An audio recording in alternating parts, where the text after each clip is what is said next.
दोस्तों ये लाइट की स्पीड है। In 3, 2, 1.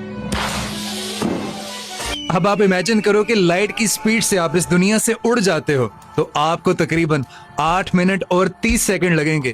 आप हमारे सन के पास पहुंच जाओगे और फिर 4 घंटे और 6 मिनट के बाद आप क्रॉस करोगे हमारे सोलर सिस्टम के सबसे दूर वाले प्लेनेट को, और फिर आपको इस मैसिव कॉमेट और एस्ट्रॉइड की बेल्ट में से क्रॉस करना पड़ेगा। और अब आपको क्या लगता है कि आपको कितना टाइम लगेगा उस ऑब्जेक्ट तक पहुंचने में जो आज तक ह्यूमंस ने सबसे दूर तक भेजा है? 23 घंटे और 19 मिनट आपको लगेंगे आपको वॉयेजर 1 तक पहुंचने के लिए। और इसके बाद तो आप सीधा 29 दिन के बाद एक आईसी ट्रेल पर पहुंचोगे जिसे द ओरुट क्लाउड भी कहते हैं।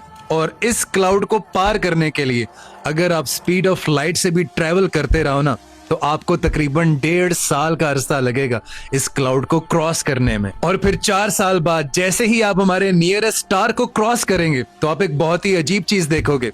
आप देखेंगे कि आपको कुछ नजर ही नहीं आ रहा, यानी कि आसपास बिल्कुल अंधेरा होगा, कुछ भी नजर नहीं आ रहा होगा आपको। और फिर आपको लगेगा कि जो हमारा सोलर सिस्टम है वो एक लोकल बबल में है। और फिर तकरीबन 100 साल के बाद आप क्रॉस करोगे the edge of a radio bubble, जिसका मतलब होता है वो डिस्टेंस जो हमारे रेडियो वेव्स आज तक पहुंच पाए हैं पूरे यूनिवर्स में। अब कंपेयर टू हमारी पूरी गैलेक्सी वो डिस्टेंस ये छोटा सा टाइनी सा ब्लू डॉट है।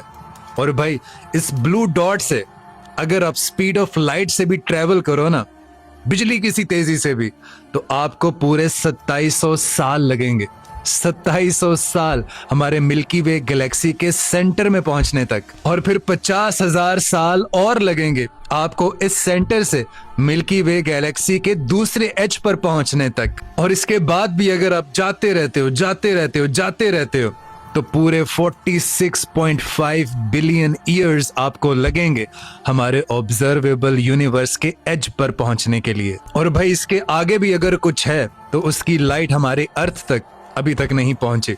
और मजे और हैरत की बात आपको बताऊं कि जितना भी डिस्टेंस मैंने आपको बताया 46 बिलियन ईयर्स का, हमारे नबी पाक सल्लल्लाहु अलैहि वसल्लम ने मेराज की शब चंद घड़ियों में तय कर लिया था।